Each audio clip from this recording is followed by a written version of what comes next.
Hey you, and welcome to this video where I will help you out how to change time right here on MetaTrader 5. And with time, I mean time frame. So what we're gonna do right here is we are having here a gold chart from Better Gold operation. And right now we click here on the right mouse click. And then what we're gonna do right here is go to time frames.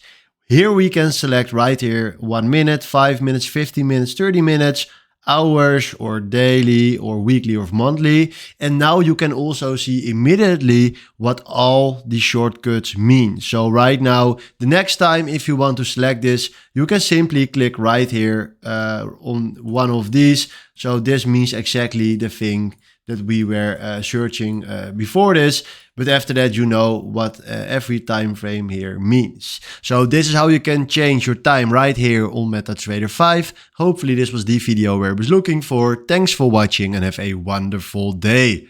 Ciao.